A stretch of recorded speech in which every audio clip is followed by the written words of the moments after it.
So it being on or about 6:30, I'll call tonight. Let me record. Recording in progress. All right, so the record is it being on or about 6:30.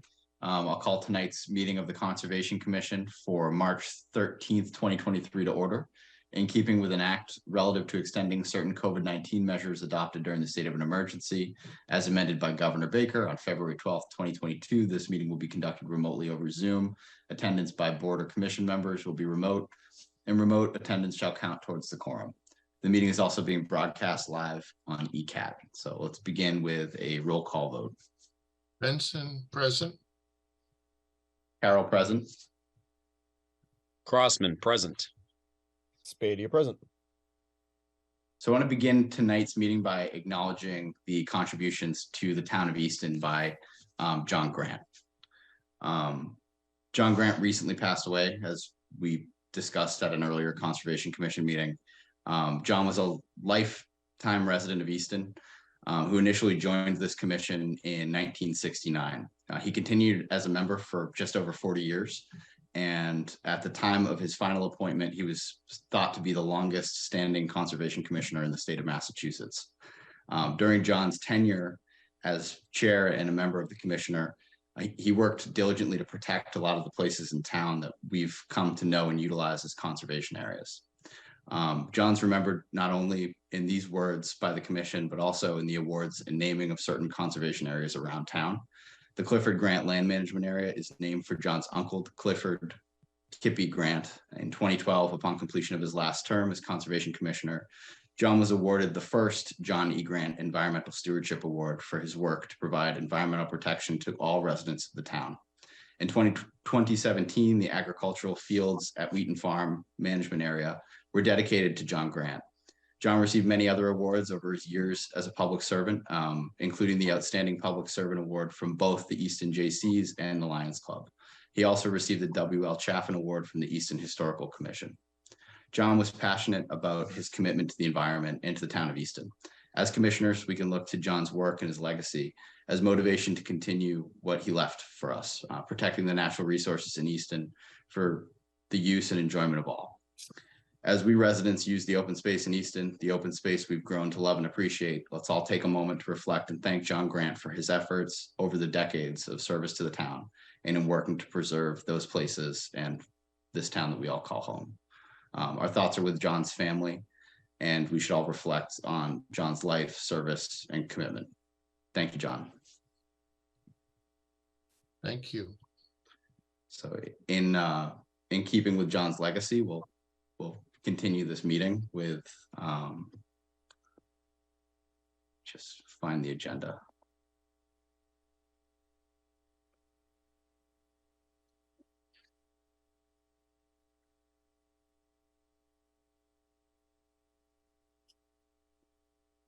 Hi there. How's everybody doing tonight? Good. Hey, Claire. Hi.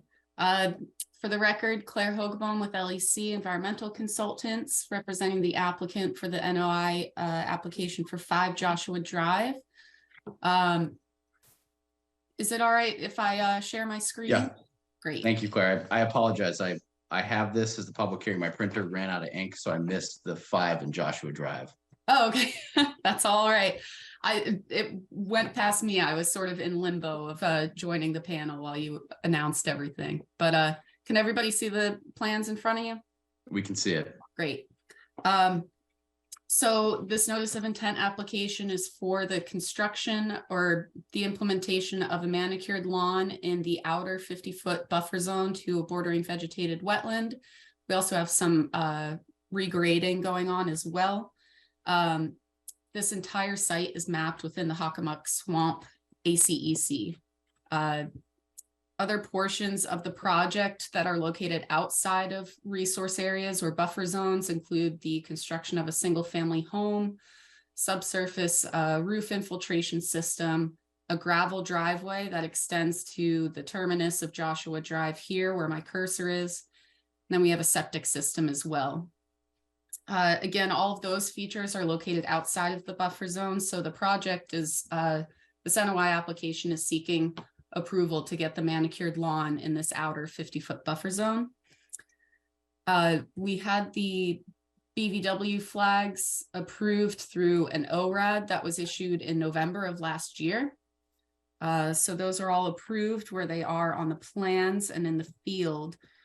The project includes the installation of sedimentation and erosion controls along the entire limit of work footprint as my cursor follows, and that's to protect down gradient resource areas as well as just any areas off-site from any potential erosion sedimentation.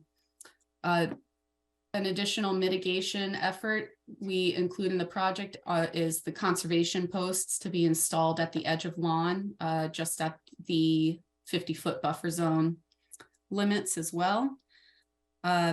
And generally, you know, the project was designed to avoid any impervious surfaces or much of the development associated with the dwelling outside of the buffer zone. So, you know, the project team did our best to keep all of that outside of the jurisdictional areas and, you know, limiting it to just conversion of lawn and avoiding that lawn continuing into the inner 50-foot buffer zone.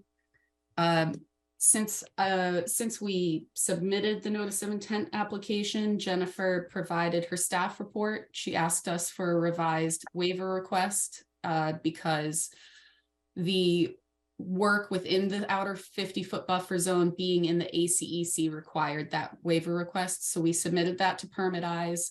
She also asked for an operation and management plan for that subsurface roofs infiltration system.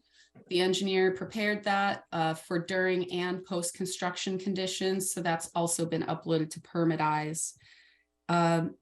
And I think the last thing I just wanted to point out was the agenda did not list a DEP file number for this project, but we did receive a file number and we did not get any comments from DEP.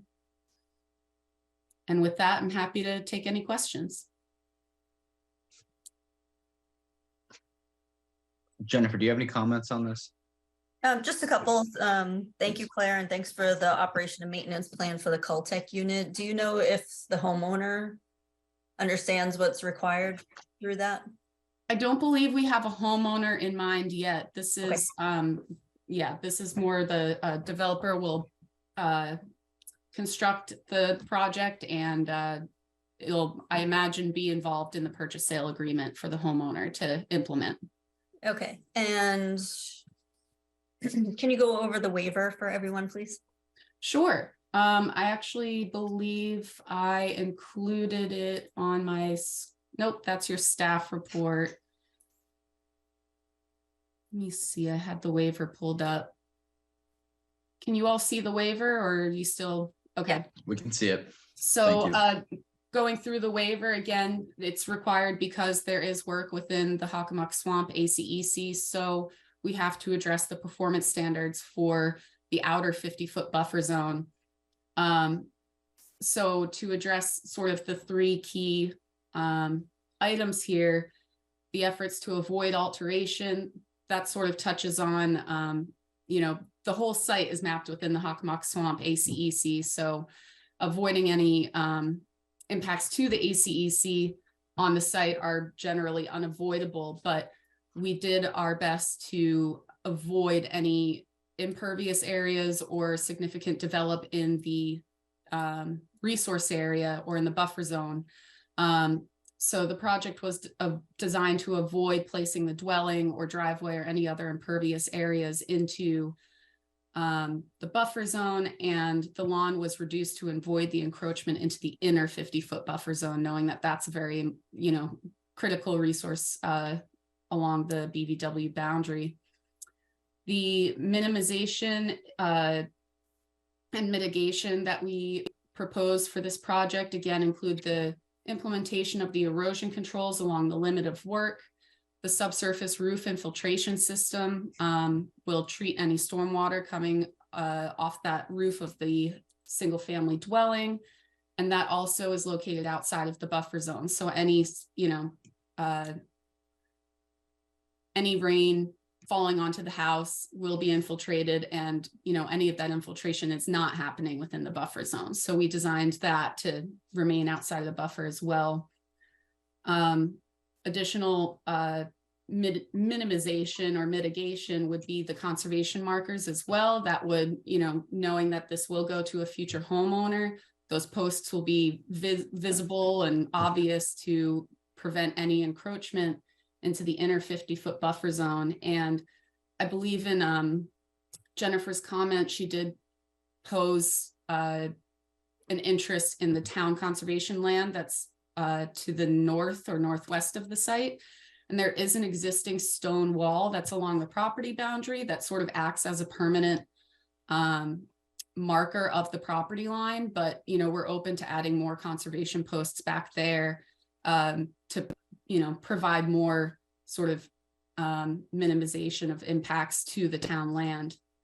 And then lastly, touching on the public interest of the project itself. The project is proposing a single family dwelling in beautiful Easton, where a lot of folks want to move to. So trying to provide, housing to new residents, and the project itself by avoiding the inner 50-foot buffer zone, we're allowing that to maintain undisturbed. We're not disturbing any BVW or anything in the ACEC. So the development of this site, by avoiding and minimizing impacts to the BVW and the inner 50-foot buffer zone, is, thereby sort of protecting that going forward. So I hope that sort of summarized that enough for you guys. Yeah. For avoiding and minimizing, yes, but I'm not sure that in the past, the commission has thought that the public interest is served just by doing sediment control, which you have to do anyway, and putting the markers up, which the commission requires. So you did mention the Cultec units, and that actually would serve the public benefit. So that's one good thing.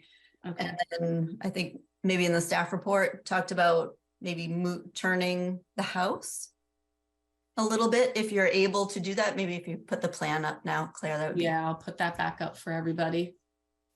Yeah, see how the house is sort of aimed diagonally at the property line? Everybody thinks their backyard is straight For that. on the back of their house. So the Yeah. question was, can you turn that so that when somebody moves in, they don't accidentally clear the conservation property? But as you said, there's a stone wall there. And if you put the posts and the markers up, that should help. But they just may want to think about turning that house so it makes sense to people moving in, just as a comment. Agreed. Yeah, thank you. Comments from any members of the commission?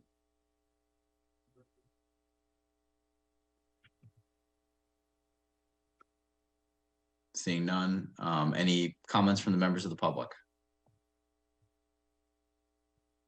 So we might have to stop sharing so I can see them. Oh, of course. Sorry about that. There we go. I don't see any hands up. I assume you'd like to close? I would if everyone feels good about it. You have enough information to close the public hearing. Yes. Motion to close the public hearing for 5 Joshua Drive. Second, Roll call vote. Benson, I. Carol, I. Crossman, I. Beatty, aye. Very good. Any additional comment from members of the commission? All right, motion to issue a permit for work in order of conditions relative to 5 Joshua Drive. Beatty, second. Roll call vote. Benson, I. Carol, I. Crossman, I. Beatty, aye. All right, All thank right. you very much. Thank you all. Appreciate it. Have a great evening. Thanks, Jennifer. Bye, thanks. Calling the next order of business, 92 Massapog Ave, Lawrence Tingley, applicant. Request for determination of applicability to remove 9 trees infested by emerald ash borers.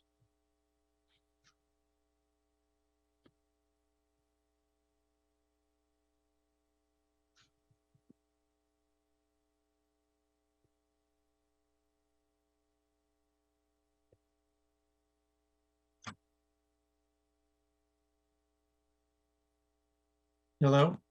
Hi, Larry. Hi. Can you hear me? We Yes. can hear you. Okay, good. Yeah, there I am. Would you please just start by identifying yourself for the record? Yeah, my name is Lawrence Tingley, live at 92 Massapog Avenue. I don't- So Larry had called the office because he needed to remove some trees that were infested by emerald ash borer. And so Good reason to call the office. property, he had the arborist provide some information. We do have a plan, but I forgot to put it on my drive to show everyone. And so the recommendation was to remove those trees before the emerald ash borer spread. I know you're asking for 2 other trees, but I actually just got some information last week at one of the MACC workshops. Yeah, So we can chat about how to deal with it in the future if you find any more. And I know that you had requested 2 additional trees to be included in your permit if the commission approves that. yeah, they're on the other side of that drainage ditch that comes down from the back, from the woods out back. Okay, Yeah, I filed a report with the state forest pest management lady, Elizabeth Barnes. And she got back to me and she said without looking at the trees, she couldn't be 100% positive, but from what she saw, it looked like it was a definite infestation of the emerald ash borer. And so Jennifer had said, fill out this application and get rid of the trees as quick as I could, which is what I did. So the 9 trees that we're talking about tonight are gone. They are And then gone. we're also trying to get 2 additional trees down under the RDA. I would actually like to watch them in the spring and see what happens with them. Okay. See, but it would be nice if we could include those so we wouldn't have to do this whole thing over again. I don't think that's a problem from anyone on this side. Okay, and if Jennifer could just look at them at the time and give her administrative approval or something, that would be great. Jennifer, any comments, no, nothing else. questions from any members of the commission? Any public comment on this project? All right. Rory was out here 2 Saturdays ago and he took a look. I don't know if he made any comment, but he said he thought things looked good the way the tree company had cleaned them up. All right, so I'll do a motion to close the public hearing on 92 Massapog Ave. Second, Roll call vote. Benson, I. Carol, I. Crossman, I. Spady, aye.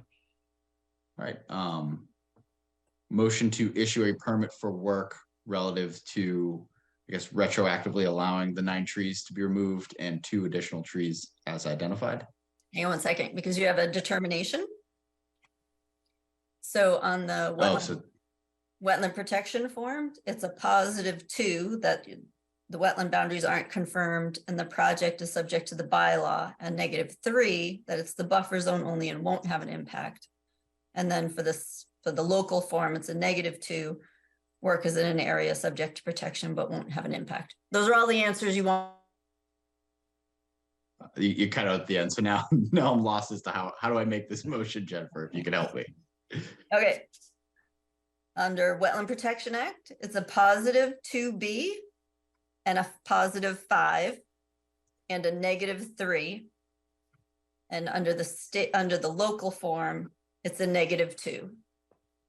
And you can just say so moved. So moved.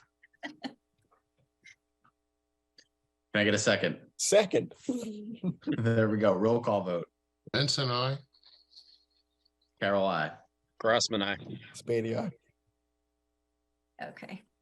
Thank you, Larry. We'll send you copies of that permit. It is approved. You're all Okay. set. Yeah, thanks, Jennifer, for all the help you've been. Thank you. Appreciate it. Thank you Thank very you. much. Yeah, bye-bye. Calling our next order of business, 57R Randall Street. This is the Easton Conservation Commission's application notice of intent for relocation of an existing trail. I'm going to share the screen. Well, I had planned to share the screen. I don't know where my map went, but let's see if this works. But I don't think so.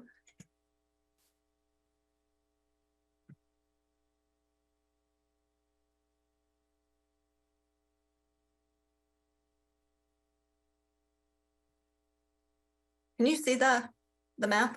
I don't see a map. I see your like file screen and your Okay. cursor. I don't know why it does that. So it should work this time. There's the map. Okay. So the green is the Clifford Grant Conservation Area. The white and green are the trails. You'll see a portion of this trail is not on town property. Mhm. It's on private property. The boardwalk stops about here. Our plan is to reroute the trail right along the property boundary. This portion of the trail is also on private property, and we've already closed the trail. You know, we posted the signs, we notified all the abutters. And so the trail is closed. There's no need to reroute anything here. There's no boardwalk here. So it's this portion of the trail that will be rerouted at that location. And then the trail that will be taking some of the boulders, you know, from the stone wall, recreating the stone wall, sort of blocking off those areas, and then putting down a seed mix in this area that should, you know, sprout relatively quickly with no one walking on it.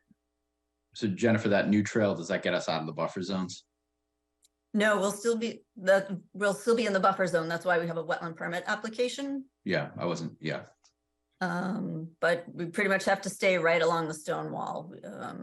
Would be within 50 feet if we get too much further away.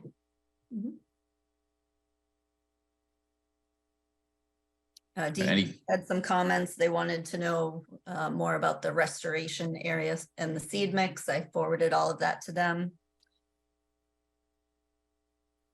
So that should be it. Anyone here have questions for Jennifer on this one? Any members of the public have a comment about the project? If Mike's Jeff something? No, give it a thumbs up. We're good. Got it. Good. Any members of the public wish to weigh in on this? Yep, you have one. John Doyle. So we're going to promote you, John, to make your comment.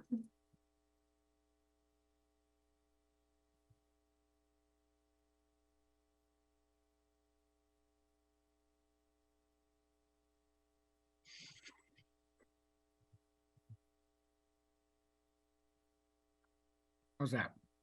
We can see you, we can hear you. How's it going? Excellent. Thank you. Have a good, how are you? How's everybody doing? Good, how are you? Good. I had sent, I got a couple things. One is I sent a note to Rory ahead of the last meeting that didn't happen. I don't know if you shared that with the board or not. I could just summarize that real quick. Please. Okay. First of all, Mr. Plano and I want to thank the commission first for continuing to act on our request to relocate the portions of the Clifford Grant Trail that are constructed on the two properties that are off of Randall Street. And as far as it relates to this hearing here, we're in complete support of the proposal that relocates the portion of the trail that is constructed on the one property. That's the 25U-8. That's the one that was shown first. It had sort of like a little loop there. Yep. Okay. I think it's also 61 Randall. It's called, I think it's on the assessors map is 25U-8. We think that this approach is that for that section is very straightforward and a practical approach. And as is pointed out in the waiver documentation, we think that this will be an effective way of addressing the situation in that area. And it's a better than just simply closing and blocking the trail in that area. And I sent, as I say, I sent that off to the chairman before the meeting on the 27th. We we don't agree that the appropriate solution, now that I see this other piece of this here, because I've sent out a couple emails asking the question. We don't believe that the way that 25U-58, which is the section that was to the right of that map, that No. solution. Do you want me to put it back up? I think that might be helpful, Jennifer, if you don't mind. We don't believe that solution to the is an appropriate solution or resolution to the construction of the trail and boardwalk that's on that property.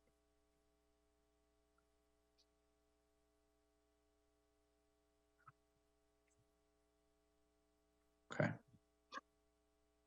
I didn't So- think there was a boardwalk on that portion. Pardon me? I didn't think there was a boardwalk on that portion. There is. Honestly, I haven't been over there in a while, so, What- where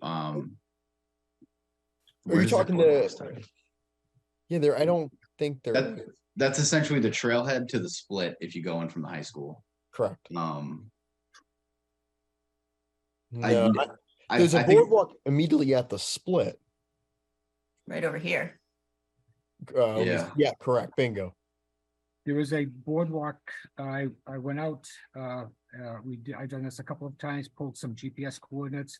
There was a boardwalk to the, just before you enter into that sort of long green area. I don't know if do I have the mouse at all? I can't do this, right? Over Are you here. talking like Nope, the it's other one. kind of down to the right? I'm gonna, if you keep going, where's your mouse? Keep going, keep going, keep going, right there. Yeah, right there to the right. There is a boardwalk right there. Correct. That's going to finish this loop. Hmm. Going instead of going here, we're going left to the private property. This is going now right, finishing the loop. There is a immediate bridge right there. That's crossing that little river, right? That's you talk about the stream. Over here. Yeah. It looks like it crosses a wall. It looks like they broke a wall there and Yeah. half Yeah. of the boardwalk's on one side, half of the boardwalk's on the other. Yeah. Okay, Okay. we're talking about the same thing, and Yeah. I believe that wall could be the boundary. It's what I'm thinking too, because I actually personally I looked at that as well, and I felt that was very, very close to said boundary. So, but I'm only looking at a map on my phone. So, I think you're right. I sort of, after realizing that the assessment maps probably shifted slightly. right. Who knows? I think that, and taking a look at the assessors maps that have the walls on them, I believe that section of the wall is the boundary, or certainly is close enough. And I think the old surveys that were done when this property was originally subdivided have that wall as well. And like I say, that boardwalk splits looks like half is on one side, half is on the other. Sure. Okay. Interesting. So I think, Jennifer, this notice of intent, correct me if I'm wrong here, is really it's just for the portion that we're essentially fixing and relocating. I think this is an appropriate thing for us to talk about, probably on the agenda, posted on the agenda as a separate discussion item. That being said, though, I don't think anyone, I guess I don't speak for the whole commission. I'm not opposed to, if that section of boardwalk is on your property, to having us remove it. But I mean, we've posted that trail's shut down. I think just with the trailhead in the front, we'll probably need to have a discussion about maybe relocating trailhead and access to the site. I would just two comments. I thought there was a survey and a wetland delineation when I saw the original RFP that was picked up by Clem. I thought he was doing a survey on both parcels. Is that not? Only in this area. Only in that? Only in this area. We didn't think, I don't think at the time we knew this was over here. All right. And But if the boardwalk is on this property, that is within the scope of the permit application that's being requested, so that can just be added to the permit application that we have. Okay.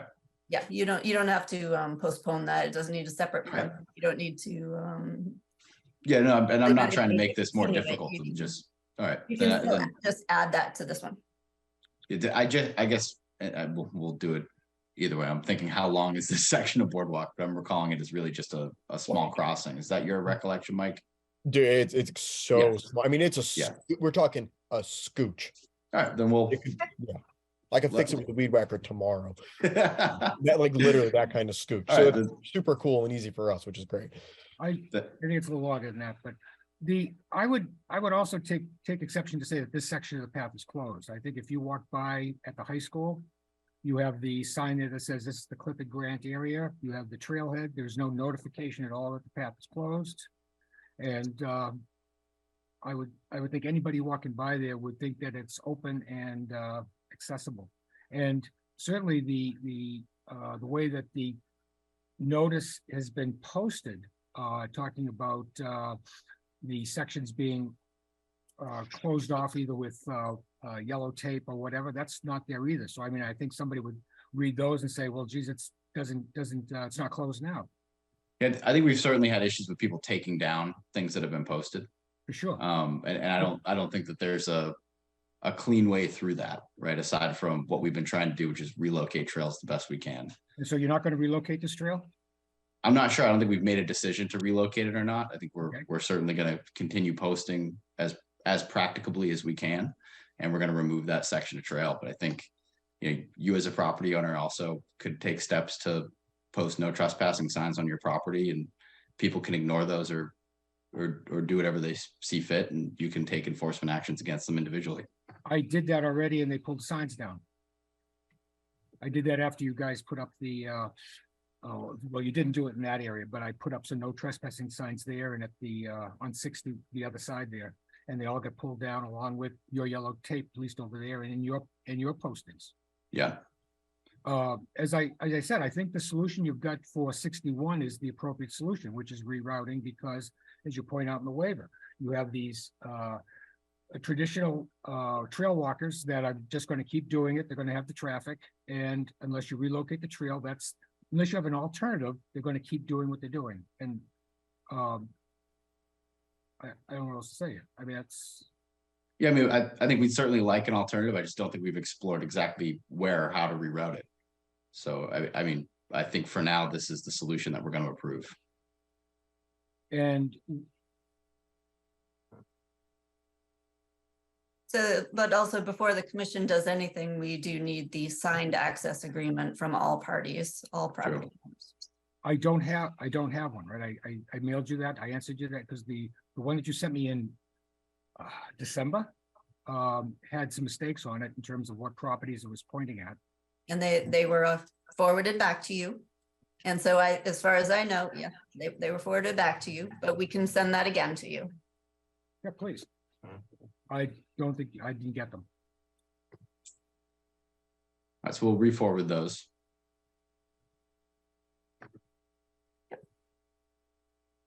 So you're okay. So I understand what and as I said, we're very happy with the approach that's being taken on 61. We support that. Hope you guys approve that.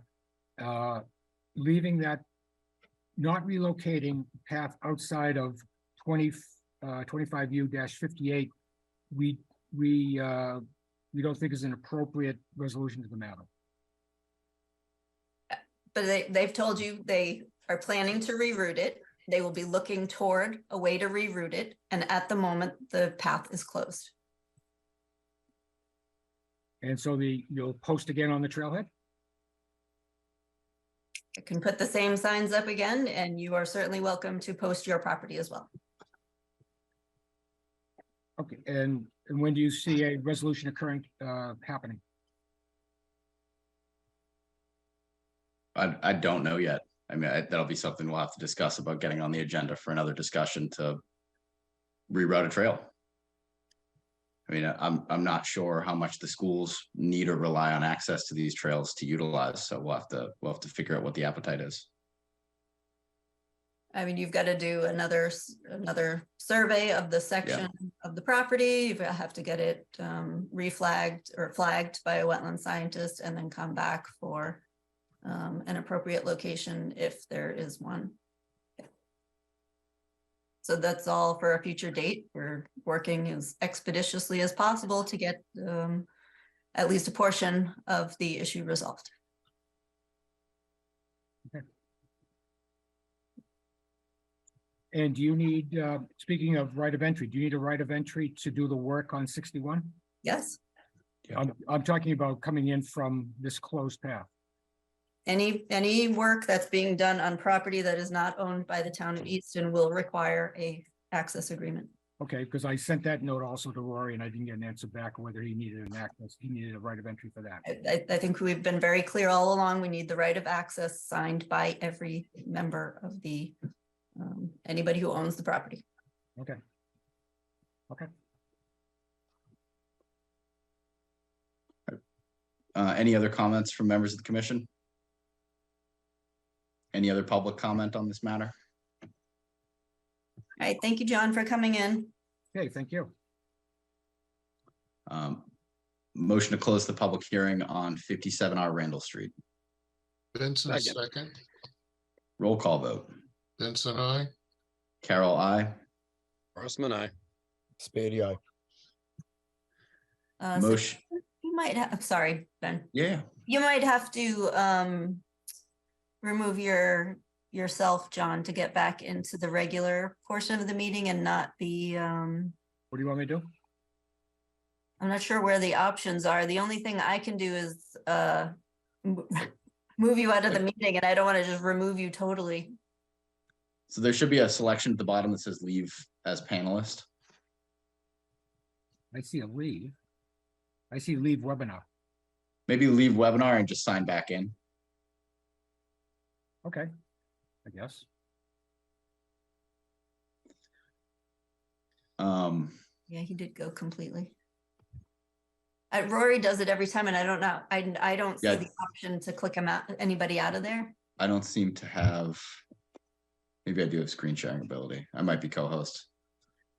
I probably could have looked at that a little more closely, Jennifer, I'm sorry. Motion to issue a notice of intent and permit for work 57R Randall Street to reroute the trail as discussed, adding the line item to remove the section of boardwalk on the property closer to the high school. I'm sure someone can come up with a better description than that, Second. Second, that's a pretty good description. right? I mean, that's all it really is, right? It's like There's an assessor's map number that I'm sure I should maybe have middle referenced. school if you're looking the right way. Yeah, that's probably more accurate. Who Roll was the call vote. second? Vincent, aye. Roll call was Nathan. Carol, I. Looks like John's joining as a panelist again. Crossman, I. Spady, aye. Hold on. Yeah. All I seem to be able to do is to pin John as a panelist. You're back. Hi, as a John. panelist. John, it doesn't seem like we fixed the problem here. So I'll just, is it all right? Just wait till the end of the vote and I'll just. leave it? Yeah. That's okay. Did everybody vote? Yeah. Mike, you voted? Yeah, maybe just let John know what the motion of the vote was. And then- Yeah, so we voted to reroute the trail and to remove the section of boardwalk that you requested off of the additional parcel. And we'll put further discussions on what we're going to do about that trail on the agenda. Maybe we could even do it for the next meeting, which I believe is the 27th. Just to continue this, and because we'll have to do an RFP for surveying, I'm sure. So there may not be much to discuss at the next meeting if we. Yeah. Just so you're aware. Thank you for your time. I apologize for the confusion on Zoom here. Yeah, Okay, thanks. have a good night. You too. Calling our next order of business, 111 Belmont Street, applicant Frank Rablin. Request for determination of applicability to replace a septic system within 100 feet of a bordering land subject to flooding.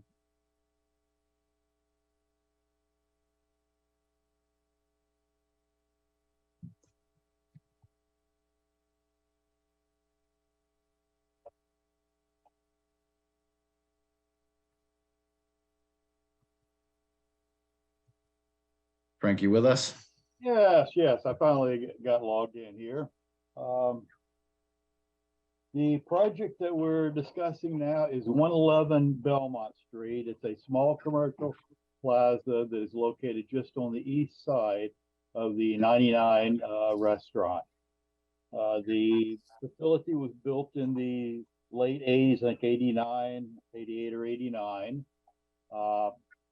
It now has, after many years, has a failed septic system that must be replaced. Virtually the entire site is paved. We calculated 86% of the current site is covered by either asphalt buildings or sidewalk. About the only thing that's not paved is a very narrow strip around the perimeter of the property that varies in width from 2 to possibly as much as 10 feet that's outside the pavement. 100% of the work that we're proposing falls within the limits of the existing pavement. And upon completion, the pavement will be restored to its current location, both horizontally and almost vertically. I mean, there'll be minor vertical changes, but it's limited to a matter of inches and not feet. That'll be the smoothing out of the pavement. So Frank, could you share your plan for everyone? Possibly I can. Let me see if I can get that up there.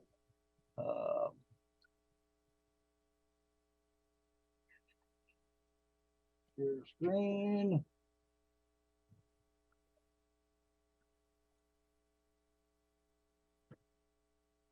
Okay, did we get this up? We can see it. Yes, thank you. Excellent. As you can see, virtually the entire site is paved. Looks like more than 86%. Well, actually, that's what I calculated was 86. Yeah. Small green area right in here is the center of the system between the spaces that contributes to the non-pervious area, but it's basically all paved. The existing septic system is located right here where my cursor is moving. What we're proposing to do is install a new 1,500-gallon grease trap. There's a pizza place in this plaza, so we'll be putting in a 1,500-gallon grease trap that'll accommodate the pizza restaurant. In addition to that, there will be 2 septic tanks. The first septic tank is a 5,000-gallon septic tank. It will flow from the 5,000-gallon septic tank into a 2,500-gallon septic tank. And then finally, from the 2,500-gallon septic tank into a 5,000-gallon pump chamber. The entire septic system is a pressure distributed system. And again, as I indicated, everything is underneath existing pavement.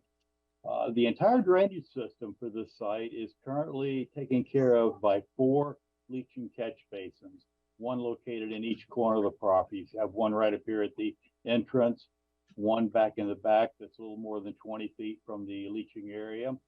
There's one beyond the limits of our survey in the far left rear corner, and there's also a catch basin in the front left corner. There is currently no runoff from this property directed by pipe or surface channelization.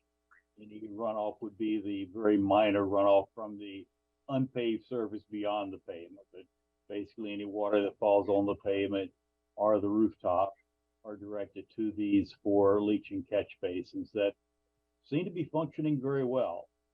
Considering the age of them, there have been no problems. I would also like to point out as a side note that the extremely large parking lot for the 99 restaurant, which is just to the west of it, and that parking lot is sized for slightly over 200 cars, is handled entirely by leach and catch basins. There's no runoff service from that. So that speaks a little bit to the quality of the soils in the area that it would accommodate it.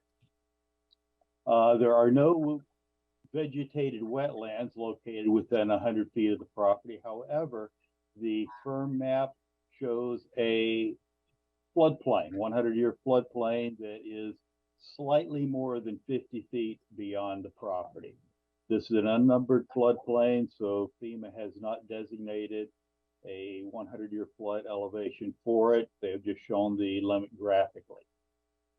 Therefore, we are proposing work within the outer 50-foot buffer of that floodplain.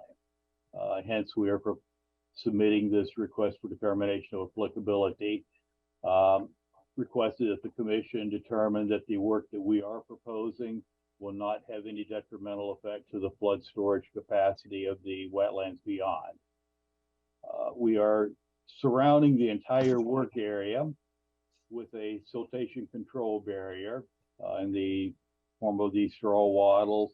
And in addition to that, we are proposing to put in the standard conservation markers. These would be located right along the property line, just beyond the limit of pavement. I believe that we have taken care of all of these standard features that the conservation would normally like to see. That is, we have shown a area for material storage. And although I do not believe it will be necessary during construction, we have shown an area that could be utilized for a dewatering pit. Water seems to be extremely low on this site. We did not find any in our test pits. We did see some models quite deep. And that's basically the proposal right now. Be happy to respond to any questions or comments the commission may have. Thank you. Jennifer, any comments on this? Yeah, so the permit is under the bylaw only, not under the state law. I think I may have asked this in the staff report, but once they finish the septic system, do they need to repave the entire parking lot, or just the small portion? What are the plans for the parking lot? The parking lot itself is not in a very bad condition. The pavement is certainly not new pavement, but it's not in bad condition.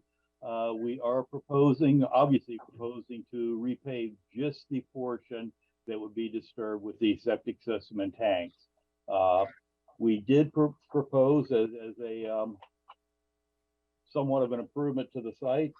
We did put in a pollution prevention plan that has been uploaded to Permit Eyes. That addresses future maintenance of the parking lot, required periodic sweeping, catch basin inspection, and cleaning to ensure that although it's working fine now, we want to ensure that it continues to work well into the future. And so the operation and maintenance plan was given to the property owner and the management company. They understand what needs to be done? It will be submitted to them. It has been uploaded to Permit Eyes, and of course will go with the ownership of the property. This property is currently up for sale, and I believe they do have a buyer that's been located. So we'll have to make sure that the new buyer does have a copy of that, and I can guarantee that will be accomplished. Okay. One other question for you. Are all of those businesses going to be closed down during construction? Oh, I wouldn't think so, no. Because it's a one way, right? So how will people drive around the building where the construction for the septic system is and the stockpile area? We will have to make methods for them to get around it. We do not have to have the entire area opened up at one time. We can put in half to a third of the trenches at one time, get them backfilled and graded over. The system is designed, of course, to support traffic H20 loading. So there's no reason why we cannot work it in phases. There will be obviously some disruption of movement around there, but I do not anticipate they will have to close the entire plaza down. I believe there's a couple of offices or units in there right now that are vacant. So that will alleviate matters a little bit if they can get this work accomplished before those units do have tenants in it.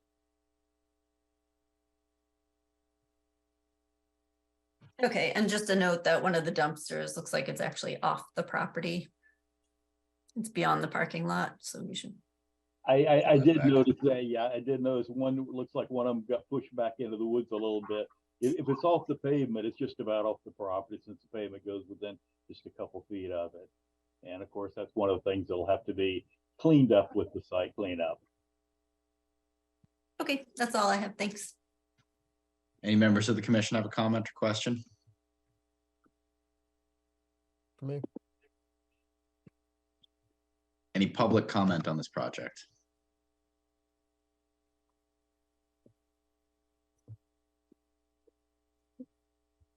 All right, seeing none, I assume you'd like to close? Yes, I would. All right, motion to close the public hearing on 111 Belmont Street. Second, Roll call vote. Benson, I. Carol, I. Rossman, I. Spady, aye. All right. Jennifer, can you help me out with the language on this one where it's an RDA again? So this Yeah. is the local bylaw only. Yep, so the decision is a -3, it's in the buffer zone, but won't have an impact, and we'll just attach the operation and maintenance plan to it. So it's just a -3. All right, so moved. Second. Roll call vote. Benson, I. Carol, I. Rossman, I. Spady, aye. Are you all set? Second. Thank you very much, Who was the second? Thank you. Crossman. Should probably be announcing that, huh? Well, sometimes I have my head down writing and I don't catch who did it. I'll Yeah. say it out loud. Yeah, I'll thanks. steal even more from Rory's book. Calling the next order of business, 30 Eisenhower Drive, Susan Fallon. Request for determination of applicability to reconstruct a home damaged in a fire within a riverfront area to an intermittent stream.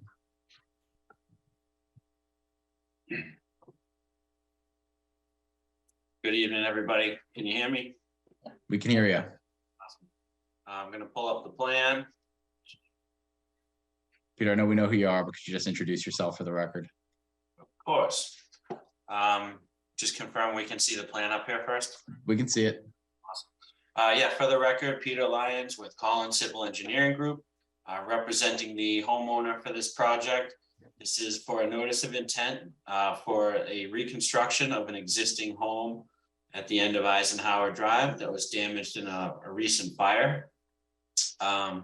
Quick overview of the lot. It's an L-shaped, about 2.5 acres. We have a BVW in the back of the property and potential vernal pools. We have delineated flags A1 through 10, indicating the edge of the potential vernal pool. And then flags 11 through 21 as a BVW, and then an additional potential vernal pool to the south, flags 21 through 23. So the respective buffers to all those are shown on the plan. Orange is our 50-foot buffer. The blues are the 100 and 200-foot potential vernal pool resource limit and the associated buffer to that. Additionally, off-site to the southeast, we have an additional BVW line and a mean high line, flagged 1 through 8 of an intermittent stream associated with the road drainage coming through an existing easement on the property. Our proposal with this one, we're basically looking to more or less replace the house footprint where it was. We're just straightening it out a little to parallel the lot lines. Size won't be significantly increased. The dark red is obviously our proposed location with a detached garage slightly northwest of the proposed dwelling. There's currently an existing trailer to the north that will be removed to accommodate the new garage, and the house will be raised and reconstructed. We will be using the existing leaching facility for the site. However, we're providing a new 2-compartment, 1,500-gallon septic tank to accommodate the new house.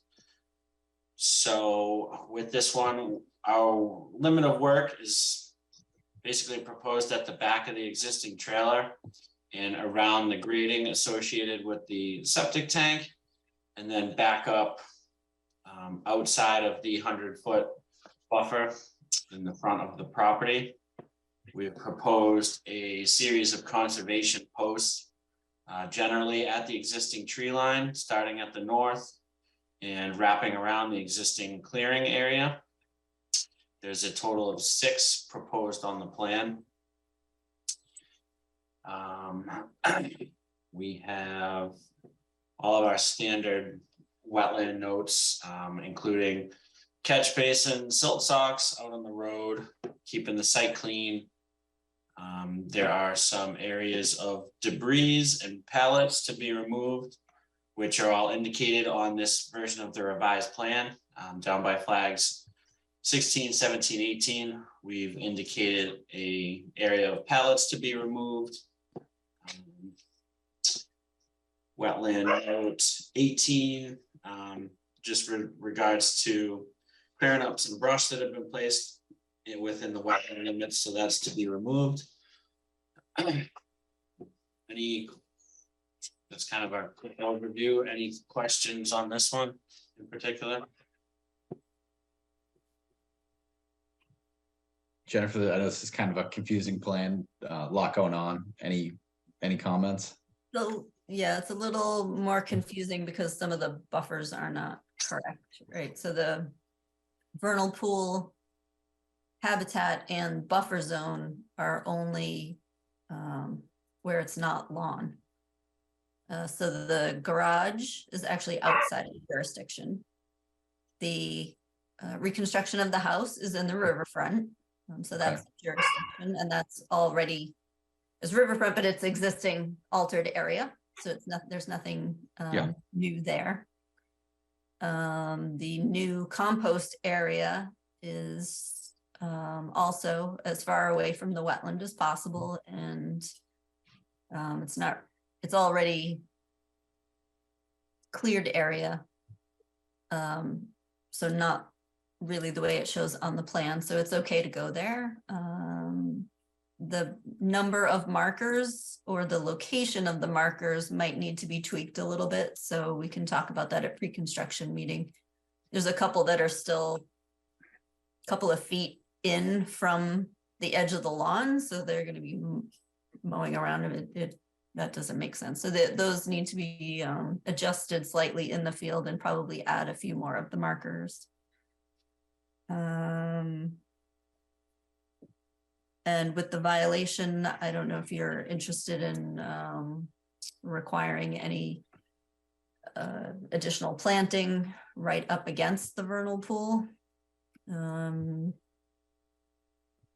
is the paved area in the carport. It looked like an old tennis court or something like that. With that, they're still using, not for tennis, but for storing things. Okay. I think that's as much as I can clear up on the plan. There's a lot going on there. There's a lot of areas. So I guess, are these things that need to be changed on the plan? Right, is this? I guess, No. yeah, This is it's a request for determination of applicability. It's not even a notice of intent. So there, you would add the condition that yes, the compost has to be removed from the wetland before you start work and using sediment controls. That's a couple of conditions. I wouldn't put too many conditions on a determination. If you have a number of conditions, it should be a notice. okay. All right, so comments from any members of the commission?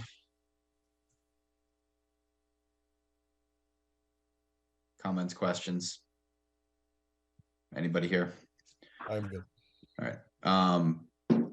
Comments from any members of the public? I don't see any hands. All right. I assume you want to close, Peter? Yes, please. Motion to close the public hearing on 30 Eisenhower Drive. Benson, second. Roll call vote. Benson, I. Carol, I. Rossman, I. Spady, aye. All right, Jennifer, I'm coming back to you with some help on forming this motion. So I think unless anyone here strongly disagrees, I'd be inclined to include the condition of compost being removed from the wetland. Agreed. Everybody's on board with that. Okay, so Jennifer, could you help me out with the language here? Sure. It's the -2. That the work is within a resource area, but it won't alter the resource area because it's already lawn. And to remove the compost within the wetland prior to construction. So moved. Rossman, second. Crossman, second. Carl with the motion. Roll call vote. Benson, I. Carol, I. Crossman, I. Spady, aye. Okay. Very thank you. good. Right. Moving on to continued hearings and possible deliberations. I'll call 2 Washington Street, which is a notice of intent for proposed construction of a horse barn and paddock for an existing residential house. That is me also. I'm just gonna get my stuff ready real quick. Take your Is time. Is Frank still in the meeting? Frank Ryblin? I think we're having that same issue we had with Mr. Doyle. He comes up again. Well, yes, because we don't know how to get rid of him without, I mean, not get rid of him. We don't know how to move him back. So he's not a panelist. So he's taking care of his video and he's muted until he comes up again at the end.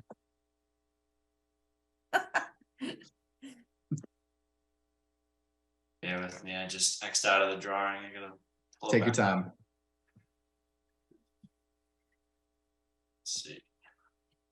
I believe 2.8 was our latest plan that was discussed at the last meeting. I don't think we have any direct plan revisions, but we do have some clarification on some issues that were brought up. So let me share this plan with us. Bear with me, I got 2 screens and stuff all over. All right, can we see this plan now? Yes. We can see it. Great. Again, for the record, Peter Lyons with Collins Civil Engineering. We're back tonight from a continuance for a notice of intent for 2 Washington Street for the applicant Peter Kelly. He should be attending with us tonight. This is a continuance from a couple weeks ago. Just a quick recap. It's an existing lot at the northern end of Washington Street, just before the Stoughton line. There's an existing dwelling with an associated structure in the back that had been permitted under previous work. Basically, for this portion of the project, we're looking to provide a site access to the rear of the property. We're going to be clearing it out to provide a 24 by 30 foot horse barn in the rear of the property. We originally had proposed the site access coming through here, just south of the mitigation area, and narrow access until we got outside of the 50-foot buffer. Just to recap, the 50-foot buffer falls along our proposed fence line and pretty much straight up to the north. And then there's an additional wetland in the back. So we kind of got this little sliver out of the 50 that we're trying to utilize. At the end of the last meeting, we had some discussion regarding the trees on site. Basically, this whole back of the lot is, there's a bunch of small white pines. There's some larger trees that aren't in the best shape. So we are looking to be taking down a pretty significant amount of the smaller trees outside of the 50-foot buffer. Originally, we had proposed a fence around the entire 50-foot buffer. Since then, it has been the request of the applicant to kind of reduce the actual fenced area to include more like a circular corral off of the actual barn itself. And then we're hoping to keep just the proposed conservation posts along the 50 to indicate the any future activity limits. So we're going to start out with clearing a smaller area, but we're hoping that we can condition this somehow to allow future expansion up to the 50-foot buffer where our posts are going to be located. So again, the only real change is the elimination of the fence around this entire 50-foot buffer. And we're kind of centralizing the fence for a single horse right out behind the barn here. And then any trees, we're proposing to take any trees, most of the trees smaller than 10 inches, good portion of the site is 2 to 4 inch white pines that have kind of just taken over.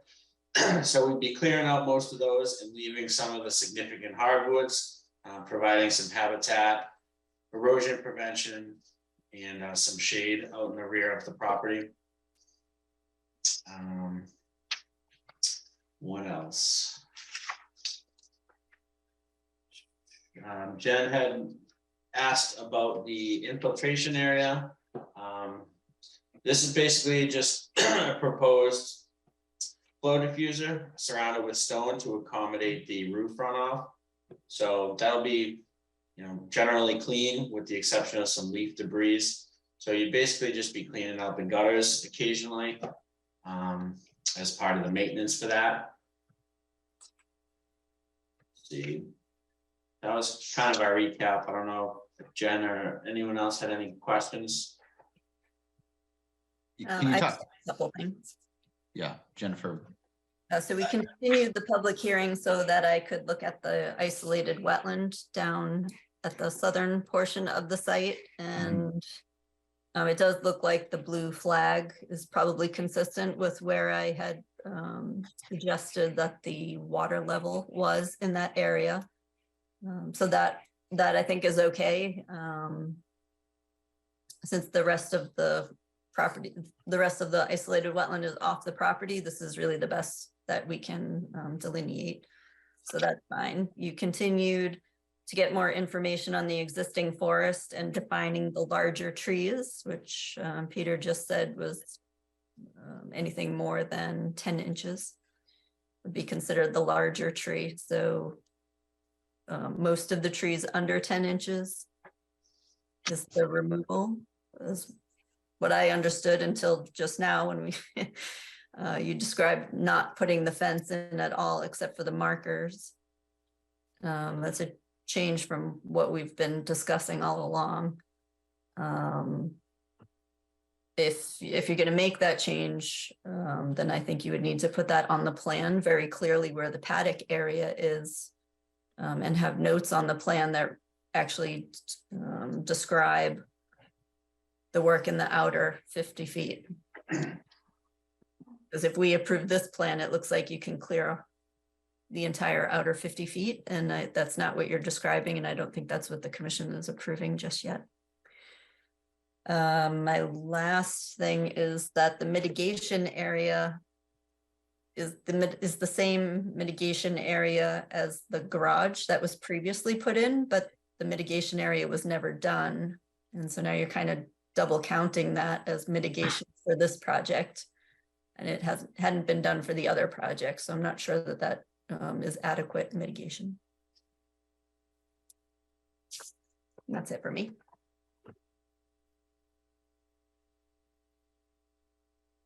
So Peter, can you address the mitigation issue, right? So the past project mitigation's not done, sort of same or substantially similar mitigation for this one. Do you have a position on that? Does your client have a position on that? Long story short, I guess as Jennifer mentioned, this was in a previous application. I want to say it was about 2017 or 18 when this structure was built. So we did propose, I believe, some mitigation. I do not have that plan, or the exact mitigation area, square footage up in front of me, but it was Exact same thing. Yeah, well, we had increased it since I think the first meeting. I think it was like 800 or 900 square feet, and we had increased that to accommodate for more than a 1-to-1 replication based off the encroachment into the 50-foot buffer zone. So it is slightly expanded. Jennifer, is there an open order of conditions on that? No, we actually closed that out. Okay.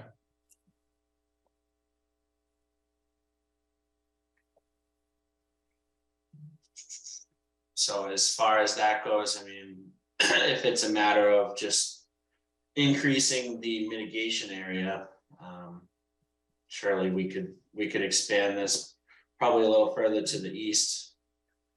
to help get those square footage numbers, more acceptable to the commission. Anybody else want to weigh in on this? I think I'd agree to a little bit more mitigation would be appropriate here. I'd also, like to see on the plan just more specifics around the fence and specifically what you're clearing and when. I second what you just said, Matt. I'd like to see it. I mean, it'd be good to see it on the plan, without a doubt. Yep, we can certainly do that. I guess this would probably be an appropriate time to see if the commission had a recommendation. As far as the fencing, we're not really looking to contain, the horses. That's going to be like in the paddock area. So the perimeter fencing, the cheapest probably option would be like a split rail style, wooden fence that would prevent any, human or general animal activity, but the wildlife could still pass through under it, opposed to like a chain link fence. So we would probably propose just a wooden fence. There is an existing natural barrier, being the stone wall on the back line of the property. So our proposal would ultimately be to eliminate the fence outside of the buffer areas and only propose the fence basically where we're starting the erosion control and, ending at the back stone wall. So we would probably exclude this L-shaped section in the southeast corner with the approval of the commission. I think that's appropriate. I'm totally agreed. That's perfect. It's good to me. And then I think there might have been a comment somewhere about a little bit more clarity on the manure management plan for the site that may have been addressed. So I apologize if I'm bringing something redundant up, but just something in writing. Okay, I know that had been discussed at the last meeting. I believe it's someone local that comes once a week or once a month and would be removing that from the property.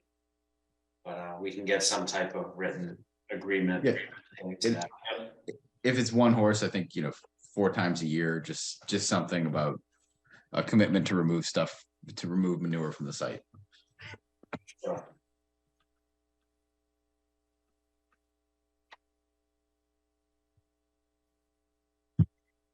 Any other questions from the commission? That's all I have. All right, Peter, so you're gonna revise the plan Yes. and you're gonna show the fence, the detail of the fence. Yep, we'll put a revised note about the fence being a proposed split rail in the locations mentioned. We will show an additional horse, like a paddock fence, that's going to be the primary containment for the single horse that will be occupying this area. We will increase the wetland mitigation area to match, what the full disturbance minus what was originally, or whatever, including what was originally proposed the first time. So I just have to pull up those numbers. Okay. And the written commitment on the manure. Yep. And then just probably a note, I don't know, somewhere pertaining to the 10-inch or smaller tree removal. Yeah. And then also to include anything that's, damaged or a danger to the immediate structure in the middle. So yeah, we can clean that all up. Very good. So I assume you'd like to continue. Yes, we would. All right, so motion to continue to Washington Street to the March 27th meeting of the Conservation Commission. Spady second. Motion Carol, Spady a second. Roll call vote. Benson, I. Carol, I. Grossman, I. Spady, aye. Thank you. Thank you, Peter. Yep, thank you. Moving on to certificates of compliance, beginning with 670 Washington Street. Richard Crystal, request for certificate of compliance for a septic upgrade. Yeah, the Richard Crystal is no longer the owner, so I have the new owner's information. I met with him on Thursday, or Wednesday or Thursday, and did the inspection today, and everything's been completed. All right, so good to issue. Yes. Motion to issue a certificate of compliance for 670 Washington Street. Benson, second. Carol motion, Benson second, roll call vote. Benson, I. Carol, I. Crossman, I. Beatty, aye. Very good. Moving on to 83 Depot Street, Frank Radlin, certificate of compliance, again for a septic upgrade. Yep, that's ready for a full COC. Frank, did you want to add something? Not unless there's any questions regarding it. I really don't need to add anything. I believe the work has been satisfactorily completed. My trial ad professor used to always say, don't snatch defeat out of the claws of victory.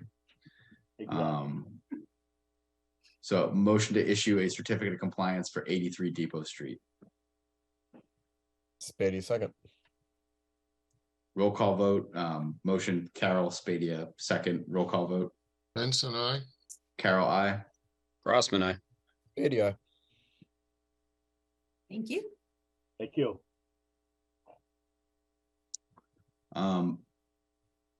Moving on to extension requests, Depot Street ROW restoration, Easton DPW requests an extension for 1 year for road and right-of-way reconstruction on Depot Street. This was originally issued in 2020. Yes, they just need 1 more year to finish up the rest of the work. So I'll do motion to issue a 1-year extension for the Depot Street ROW reconstruction. Second. Crossman, second. Carol motion, Crossman with the second, roll call vote. Benson, I. Carol, I. Crossman, I. Beatty, aye. All right, moving on to 150 Foundry Street, Maple Country Day Camp, applicant Mike Toohill of Conoco requests an extension of 2 years for reconstruction of a pool building septic system originally issued in 2007. Jennifer, I believe, is anyone coming to talk about this, or are we? There's someone here, their hand is not raised, so I'll just give the quick thing where the permit was in existence before March 10th, 2020. And so it automatically receives the 462 days of tolling due to COVID. So the permit doesn't actually expire until 9/30/24. The applicant thought it was a different date, and so they requested a continuance extension. I confirmed with town council that they do receive the tolling period due to COVID. And so you don't actually need to take any action, but if you wanted to confirm that date of 9/30/2024, I'll send a follow-up letter. All right, so I guess we'll just do a motion to confirm the date of 9/30/2024, make this as clean as possible. So motion to confirm a permit expiration date of 9/30/2024 relative to the 150 Foundry Street project. Benson, second. Motion Carol, Benson second, roll call vote. Benson, I. Carol, I. Crossman, I. Spady, aye. Okay, thank you. Happy accident on that one.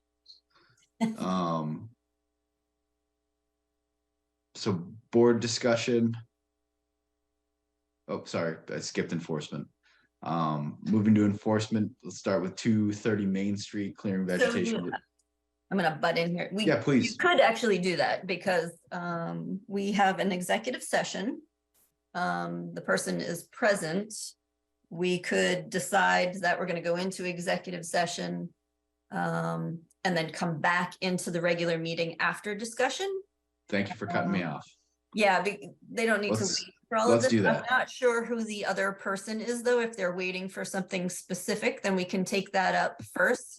Yeah, And let's then come ask. back to all the stuff that nobody's here for. Yeah, perfect. So maybe we'll just say, Artie, are you here for a specific project? please raise your hand if you are. Yeah. You could also put a message in the chat window. We'll respond, promote you.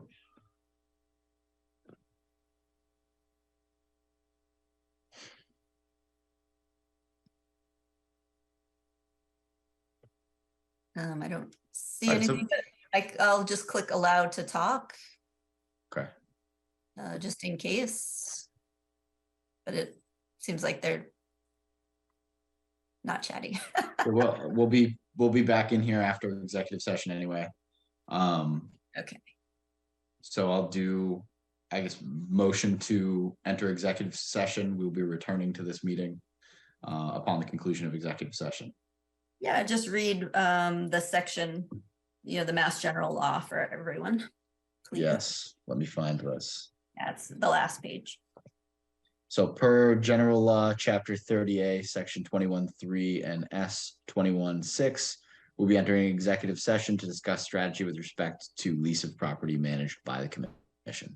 Okay, and we'll be returning to the regular And session. it will be as soon as we returning can. to the regular session as soon as executive session is concluded to continue and finish this meeting. I think I need a motion. I think I need a second on that. 82nd. Very good. Carol with the motion, Spadia with the second, roll call vote. Benson, I. Carol, I. Crossman, aye. 80 So we're hitting that second link. Hitting the second link. Yep, and I'm gonna leave a note in here.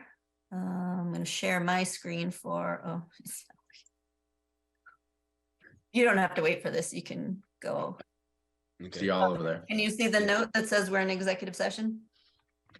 No, I just see your file window that says executive session. This happens every time, I don't know why. How about now? That's it. Okay, so I'm gonna leave this open and then I've got to go into another one, but all of you leave this one. Oh.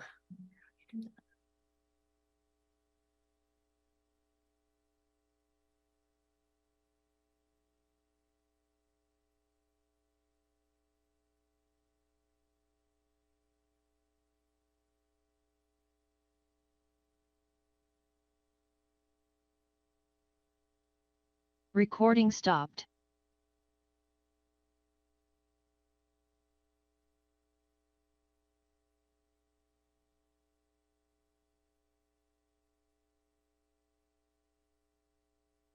We're back.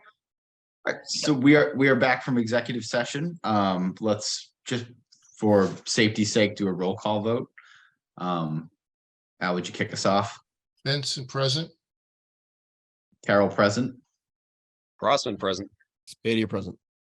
So we have quorum, so we'll move on to our next order of business, which are the enforcement items. Let's begin with 230 Main Street, clearing vegetation within a wetland buffer zone and riverfront area. Yeah, I met with the real estate agent. The people who own the property live out of state and just asked for an update today, and they're meeting with a wetland consultant, so they're on track to get back into compliance. All right, so we'll keep this on the agenda for next meeting. Sure. So should I continue that or just leave it alone? Nope, you don't have to vote. It's All not. right. hearing. All right, so we'll leave that alone. Everybody on board with that? Anybody disagree? All good.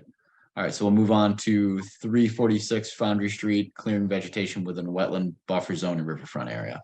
Yeah, I went out to do a site inspection for a building permit. And met with the homeowner. I followed up with the letter that was in the binder. But I did not receive a reply, and I think I had asked for, that was February 24th. So I can send a follow-up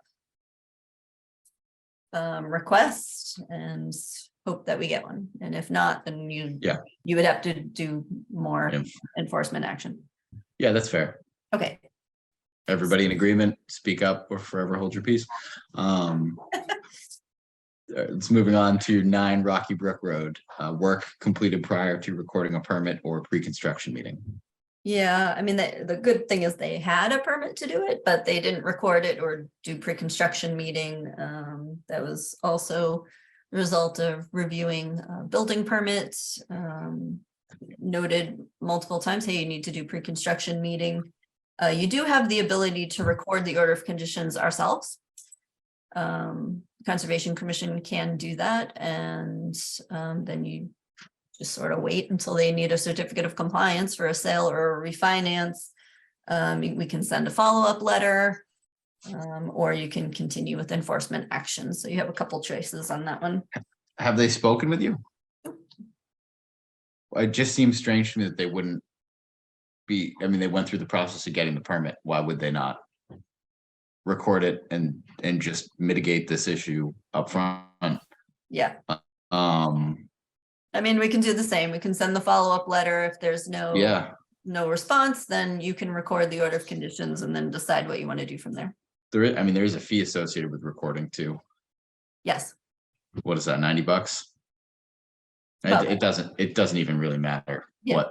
what the fee is. I just, let's send one more note and see Okay. if they don't want to make that one, right? Everybody in agreement? that should be an easy one to take care of. so. Yeah, I mean, you have a pre-construction meeting and record your conditions. You went through the process of getting them. Yeah, Board discussion, anybody review the the minutes? Yeah. Al, you have No comments? No comments in any of the three? No, So 2 executive session meeting minutes. Anybody have any comments aside from Al? So we'll do. no, I don't. We can abbreviate them if you want. There's some details which you may or may not want included. I mean, I went Something, through you them. know. Yeah, I went through them and I was okay as they were drafted. Okay, Um, I have So no we'll- glaring issues. yeah, so we'll do motion to approve the meeting minutes of February 13th, the executive session minutes of February 13th, and the executive session minutes of February 27th, all 2023. Second, Carol with the motion, Benson with the second, roll call vote. Benson, I. Carol, I. Crossman, I. Spady, aye. Al, chair updates. I guess I'm chair today. I have no substantial updates for anybody. Al, community preservation updates, CPC. Oh, we had a meeting on the 9th. There's a number of warrant articles that aren't too controversial. The one that probably is the RO School $3.5 million playground. And we had a discussion on that. It was initially tabled to borrow it for 15 years. I kind of argued gently against that because there's a 4.5% spread between the borrowing rate and what they can earn on the surplus CPC funds. So we took it from 3.5 down to $1.5 million. So the debt service is reduced. We're going to save a lot in interest. And we wouldn't make it up on, if the money remained in the surplus account. So it'll move the surplus account from around 6.3 to, down to 4 with some other adjustments that we made. Generally, I think we're in good shape. I got the draft orders today, the warrants, went through those, had a number of comments, which I passed back to Tom. And, but I think we're in generally pretty good shape on that. Fantastic. thanks, Al. That sounds like unbelievable progress on the CPC front. Thank you. Environmental planner updates, some dam drama. Mine are all about dams. Oh, damn. So you have 5 dams that we're sort of responsible for.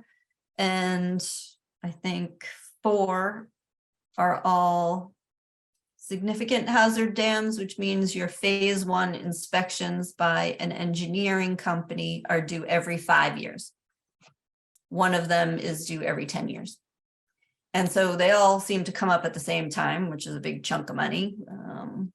And so we had asked Office of Dam Safety if we could start to space it out a little more so that it's more of an annual. It's easier to ask for the funds to do that in a regular budget. And you're just doing 1 dam each year. So they're receptive to that. We just have to finish negotiating that. Old Pond Dam is only in fair condition this time, which means Office of Dam Safety is requiring 6-month inspections by the engineering company until all of the trees are removed from the dam embankment. So is that all that's needed to get that out of fair condition into what is acceptable? Yeah, what's- good. Good to good condition? Just get the trees out of there? Mostly it's gonna be get the trees out of there but there are other tasks that have to be Okay. right? Filling in some animal burrows. There's some drainage, leakage at one portion of the embankment. There's more work to be done, but the bulk of it is taking care of the vegetation. Okay, And so that was something we actually talked about last year with DPW. We just weren't able to pull the permit application together for Old Pond Dam. We did New Pond Dam. So we'll be working on that this year. Langwater Pond. is that the one in fair condition? Sorry, I didn't mean to jump in. Yeah, It's the Old Pond Dam, okay. yep. They're starting to do Langwater Pond. Phase 1 is due by June, and I know they've already started doing that. These are all, it's all money that comes out of our budget, just so you're aware of that. So we're spending a big chunk of money this time. Seems like we don't have much of a choice. No, it's required. You have to- Probably ought to fix the dams. Yeah, you have to do that it's public safety anyway. Yeah, for sure. The only other notice is, Tufts Farm does have some burst pipes, and we're working on repairing the Very damage good. at Tufts Farm. Okay, we have something on the agenda for ratify things that we didn't realize from the last meeting. So we went into, if this makes any sense, right? At the last meeting, the Zoom link didn't work, so we couldn't go into our regular meeting. But we ended up going into the executive session meeting a half hour early. And that's my fault. We were supposed to go, anytime we do executive session, we're supposed to go into a regular meeting first, not straight into executive session. Okay, That's my fault. I mixed that no, up. that So- makes sense. So we're trying to remedy that at this meeting just by making it publicly aware, publicly noticed that, we made that mistake, and now we're aware of how to do the executive session correctly. Yeah. And that there was in fact a discussion on 227 related to managing conservation property, and it's being noticed now during this meeting. So those are my updates. Okay, I think our next point on the agenda is the Tufts Farm tenancy. Yes. So at the executive session tonight, March 13th, 2023, the Conservation Commission voted 4-0 to approve a tenancy at Tufts Farms, awarding it to Solar Shepherd. Okay. Terms are to be worked out between Solar Shepherd and the town with respect to minor details. That's great. Any pertinent item not reasonably anticipated by the chair? For anyone. Anybody have anything? Or anyone? So I think we're up for one final motion. Anybody want to make it? Motion to adjourn. Second, All right. roll call vote. Vincent, I. Carol, I. Grossman, aye. Spady, aye. All right, everybody. Got me faster, Nate. I'll keep working on it. I'll get there. I'll get there. Night. Have a great All night. right. Thanks, everyone. Later, guys. Bye. Good job.